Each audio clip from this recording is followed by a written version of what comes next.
Bonjour à tous. Aujourd'hui, vendredi le 12 janvier 2024. Je suis présentement à l'entrée du parc du Cap-Saint-Jacques dans l'ouest de Montréal pour venir faire une petite nuit ou deux de bushcraft, camping d'hiver. Il est présentement 9 h du matin.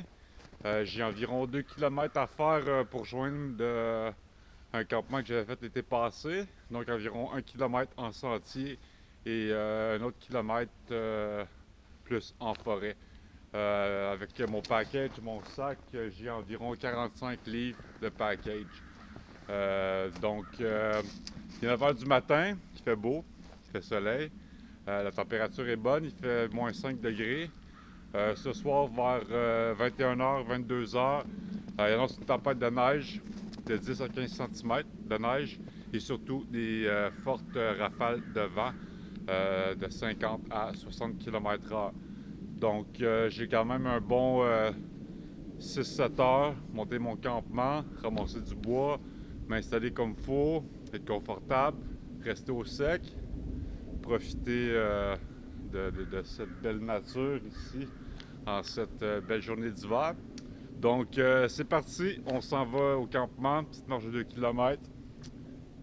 Donc, je suis arrivé à mon spot, ça a été une belle balade. Il fait beau, il fait soleil, il fait moins 8, ressenti moins 12. Et puis, j'y ai 10 heures. Donc, il me reste encore un bon 5-6 heures pour monter mon campement. Et puis, et ici, avant, je suis venu l'été passé, j'avais fait un petit campement de fortune un peu ici, avec un rouleau de plastique. Et ça a été défait, évidemment. Puis, je me trouve au bord de l'eau. Donc là, il va falloir que je fasse bien mon setup parce qu'on annonce des rafales de 50 à 60 km/h durant la nuit. Avec un ressenti de moins 10 à moins 18. Regardez comme c'est beau. Il n'y a pas un son.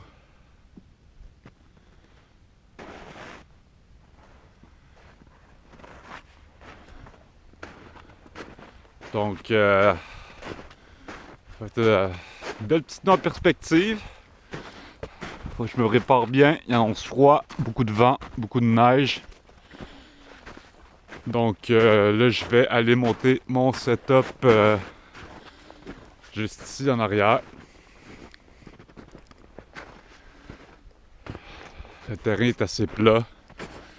Donc avec ma pelle, je vais pelleter tout ça, faire un genre de petit cratère, installer ma tente et puis installer une bâche très solide parce qu'il va venter beaucoup. Commencer à ramasser du bois le plus sec possible. Il me reste encore quand même 5-6 heures. Il y a beaucoup de boulot, comme celui-là ici. Donc beaucoup d'écorce de boulot. Donc ça serait vraiment pas difficile de faire un feu. Donc on start le setup.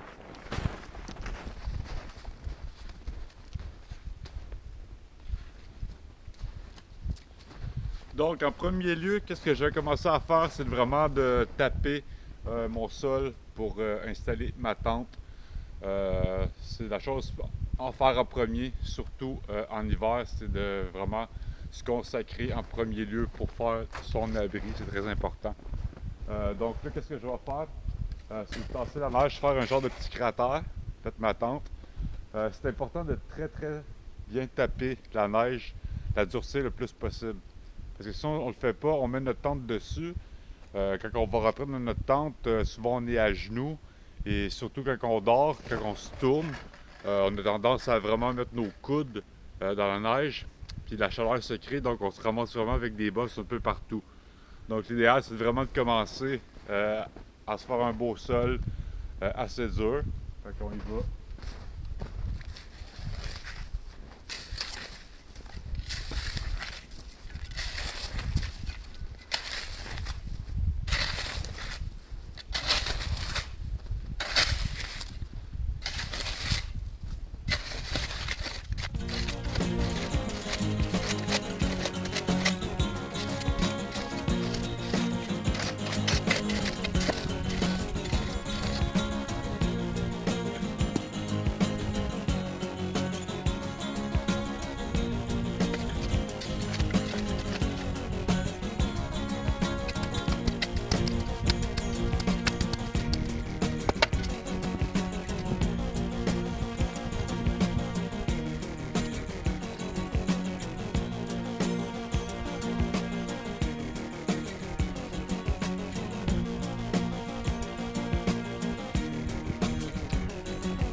bon, c'est bien tapé.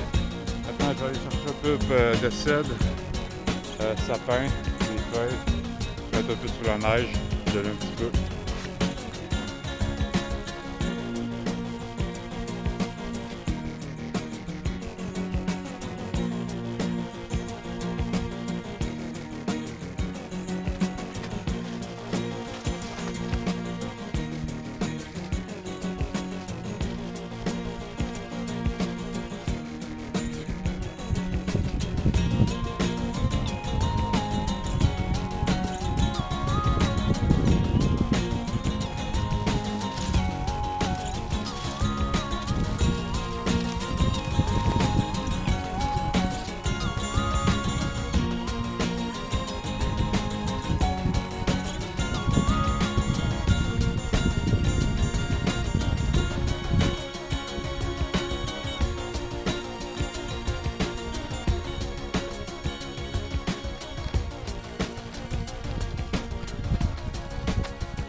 Bon, ça commence à prendre forme. Ça va s'être installé, on va rester ça un peu. J'en ai 2-3 autres pour protéger l'arrière. Je vais mettre un peu là, de branches alentour, le plus possible. Puis c'est le fun, il fait beau, c'est l'hiver. Habituellement, je déteste l'hiver. Le seul plaisir que j'ai trouvé à mon âge, à 41 ans, d'apprécier l'hiver, c'est de faire des trucs comme ça, de se mettre un peu en mode survie, tester là, je veux dire, mes forces, mon endurance. C'est vraiment le fun à faire. Surtout quand les nuits sont très froides, faut essayer de se garder au chaud le plus possible. Se garder au sec, surtout garder les pieds au sec, ça c'est primordial. Donc jusqu'à maintenant, c'est super. Il est à peine midi, il doit faire environ à peine -5, -6. J'ai même pas de manteau, je suis un petit gilet. Donc on continue ça.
Donc, c'est l'heure de faire le petit dodo. J'ai pas pu filmer cet après-midi. Ma batterie de ma GoPro a lâché, donc le temps de la recharger. Puis je suis allé prendre une marche en forêt. Donc là, il est 6h, 6h30. À l'extérieur, il fait -7, ressenti -13. On annonce une bonne tempête toute la nuit avec des bons vents. Jusqu'à maintenant, ça va bien. Présentement, dans ma tente, je suis à 10 degrés. Avec des petites chandelles. Je regarde un peu au chaud. Donc, d'après moi, je devrais rester dans une température d'environ 0 à 5 degrés à l'intérieur de ma tente. À date, j'ai pas froid, je suis très bien, je reste au sec toute la journée. Donc là, je m'écoute un petit documentaire en même temps sur Apple. Donc, la nuit de sommeil, je vous reviens demain matin. Voici, j'ai survécu au froid. À plus. Donc, la toute première séquence vidéo que j'ai faite le matin à mon réveil n'a pas fonctionné. Ce que je voulais dire est que finalement, j'avais dormi très bien toute la nuit. J'ai pas eu froid du tout. Je me suis endormi tôt. Il était peut-être 7h30, 8h devant un film. Ma femme m'a appelé vers 10h30, 11h. On a jasé une dizaine de minutes. Et là, j'ai remarqué que les bourrasques de vent étaient vraiment bien présentes. La bâche que j'avais installée, je l'avais mis à peut-être 1,5 pied, 2 pieds en haut de ma tente pour me protéger de la neige. Et il annonçait du grésil aussi. Mais les vents étaient tellement forts, ça poussait littéralement dans la bâche en haut et ma tente était à découvert de tous côtés. Donc, j'ai mis ma frontage, je suis sorti rapidement avec mon couteau. J'ai coupé mes 4 cordes. À fur et à mesure, je plaçais ma tarp, ma bâche en dessous de la tente. J'ai pris ma pelle, j'ai refait un tour en mettant de la neige, en écrasant comme il faut. Donc, je me suis vraiment fait un cocon avec ma tarp qui m'a vraiment protégé du vent et qui m'a bien isolé aussi. Après ça, ben, je veux dire, toute la nuit, avec la neige, il faisait -2, ressenti -5, -6. Et 2, 3 fois dans la nuit, je me suis levé pour regarder mon thermomètre et j'étais toujours environ à 7, 8 degrés. Donc, j'ai pas eu froid du tout. Et puis le matin, quand je me suis levé, c'était du grésil. On entendait tomber là. Puis sur la météo, il annonçait ça toute l'après-midi avec des températures de 2 à 3 degrés avec des précipitations. Donc probablement en pluie. Donc j'ai vraiment décidé de lever le camp et de partir. Ça ne servait à rien de passer une deuxième nuit. Ça aurait été plus chiant que d'autres choses. Et puis il y avait tombé beaucoup de neige pendant la nuit. La neige était très mouillée. Donc même si j'avais moins de poids, j'avais 45 livres en partant. Donc j'avais épuisé une partie de mon eau. De la nourriture un petit peu et quelques bières, évidemment. Fait que c'était rough. Il y avait beaucoup de neige, puis de 2 kilomètres a été difficile. Donc, c'était à préciser et on continue pour le reste. Donc, comme je vous disais, hier, ma GoPro, la batterie, elle a lâché. Et puis, j'ai pas trouvé le câble de recharge. Je pensais que je l'avais oublié, mais il était dans le fond de mon sac. De toute manière, j'aurais eu pas grand-chose à vous montrer. Là, je me suis fait une petite balade en forêt, j'ai ramassé du bois. Et c'est tout. Donc, c'est sûr que l'hiver, faire ça, c'est pas comme l'été, hein. Je veux dire, on n'a pas... l'été, je pêche, je vais nager. Je regarde beaucoup pour les plantes sauvages aussi. Donc, c'est beaucoup plus agréable. Faire ça, camping d'hiver, c'est vraiment plus pour mon endurance, en fait, puis m'organiser. À fur et à mesure qu'on le fait, ben, on apprend des nouvelles astuces, des nouveaux trucs, puis on fait face à des fois de différents défis avec la température. Ouais, puis l'hiver aussi, bon, ben, il commence à faire clair seulement à 7h30 le matin, et à 4h30, il fait noir, donc les journées sont courtes. Côté matériel, j'ai pas amené grand chose en fait, là. J'ai amené, bon, ma tente qui se plie bien, un matelas de fond, un sleeping, ma couverte en laine. J'ai apporté mon couteau, une scie qui se plie. J'ai pas amené ma hache, parce que ma hache elle a quand même un certain poids. Fait que ma hache, je l'emmène juste si vraiment je vais faire un abri plus avec un campement sans ma tente. D'ailleurs, c'est ce que je vais faire dans les prochains jours, les prochaines semaines. L'hiver n'est pas fini. Donc là, je vais vous faire une vidéo plus intéressante, là, côté là, de se bâtir un abri et tout ça. Côté vêtements pour l'hiver, j'utilise tout le temps là, les mêmes vêtements. J'ai un chandail à manches longues en lycra. Donc ça conserve très bien la chaleur, ça colle après le corps et puis ça respire bien. Et puis ça reprend tout le temps sa forme, donc c'est intéressant pour ça. Fait que si en général vous prenez du large, prenez-en un médium. Si vous utilisez du médium, prenez-en un small. Parce que le lycra peut s'étirer 6 fois sa grandeur et il reprend beaucoup sa forme. Après ça, je mets simplement un t-shirt de coton par-dessus et mon chandail de laine. La laine, je préconise ça, je veux dire, c'est chaud, ça respire bien, surtout ça sèche vite si on est mouillé. Je vous conseille aussi vraiment les chandails de laine militaires un petit peu. Bien sûr, plus militaire, vous pouvez, ça coûte environ 50-60 $. C'est très résistant, mais ça fait déjà 5-6 ans que je l'ai, encore en très bon état. Pour le manteau, j'ai pris ce petit manteau-là, Salomon, très petit, très mince. Ça, c'est plus un coupe-vent. Et j'ai mon manteau principal là en arrière, là, à capuchon, puis vraiment qui résiste à des grands froids, mais il est tellement chaud que je le porte quasiment jamais. Juste mon chandail de lycra, t-shirt, chandail de laine et ça. En général, il peut faire moins 10, moins 15, puis j'ai vraiment chaud, je suis très bien. Pour mes pantalons, c'est un petit pantalon de neige. Puis je mets une combinaison en lycra aussi, encore une fois. Et une bonne paire de bas de laine avec genre du polar à l'intérieur. Je m'emmène tout le temps une paire de rechange aussi et une paire de bas en coton. Pour les bottes, j'utilise des Columbia. Je me rappelle plus le nom du modèle. Elles sont vraiment très confortables, très chaudes, vraiment waterproof. C'est la première fois que je les teste, elles sont nouvelles. Hier, j'ai passé la journée dans la neige, resté les pieds complètement au sec. Puis surtout que cette botte-là pèse 200 grammes seulement. Donc extrêmement légère, on a l'impression de rien avoir dans les pieds. Donc en forêt, en excursion, que ce soit l'hiver ou l'été, être bien chaussé, pour moi, c'est primordial. Garder tout le temps les pieds au sec. Donc aussi en marchant dans la neige, quand il y a beaucoup de neige avec notre package, il faut avoir une petite botte chaude, confortable, surtout légère. L'été, j'utilise une botte Donner tactique qui est très légère aussi, très résistante, surtout extrêmement confortable. Quand je suis allé magasiner au surplus unitaire pour une paire de bottes, j'avais un budget de 100-150 $. Évidemment, le gars, il me montrait plus cher. C'était 285, donc 300 les taxes. Mais je vais les essayer quand même. Puis un coup, j'ai mis les pieds dedans. J'ai été conquis. Ça fait 5 ans que je les ai. Puis j'y mets souvent là. Puis ils résistent encore très bien. Donner tactique. Le seul affaire des avantages, c'est que sur le côté, c'est fait en Gore-Tex. C'est résistant, c'est waterproof, mais sur le bord du feu, il y a un tison qui est tombé dessus, puis c'est pas long que le Gore-Tex peut faire un trou.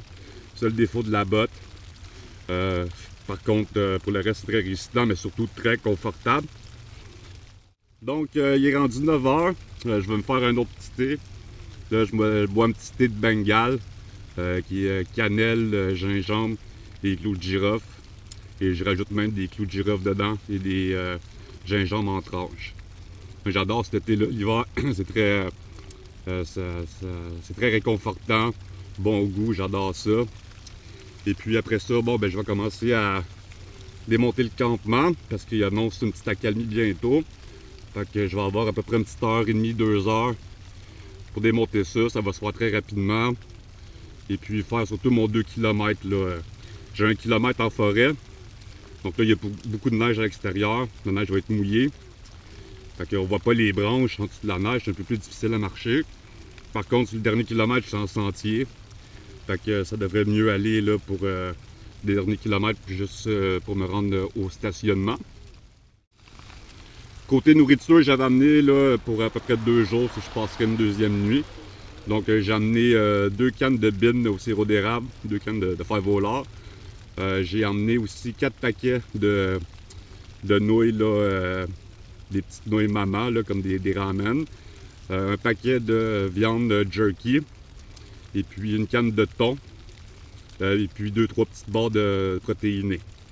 Donc j'en ai eu suffisamment pour 2 jours. Les cannes de fèves au lard, par contre, ça fait un certain poids. Mais bon, je vais l'emmener quand même. Des fois, j'aime ça. L'emmener quand même toujours un peu plus que j'ai de besoin. pour l'entraînement aussi, là, pour m'endurcir, puis mieux vaut en avoir trop que pas assez. Donc ça aurait été une courte vidéo, parce que la température n'est pas très clémente, puis comme je vous dis, l'hiver, il n'y a pas grand chose vraiment à faire. Pas ramasser du bois, puis se garder au chaud. C'est vraiment pas comme l'été. Par contre, c'est plus récréatif, là. Je monte ma tente, je mets une bâche, rien de plus facile. Par contre, le prochain que je vais vous faire, là, on va vraiment y aller en mode beaucoup plus survie, là. Je pars là simplement avec une bâche, une scie, mon couteau, ma hache, puis mon hamac. Puis on s'organise simplement avec le strict minimum. Fait que ça va être beaucoup plus intéressant, vous allez voir. Donc, sur ce, ben à bientôt!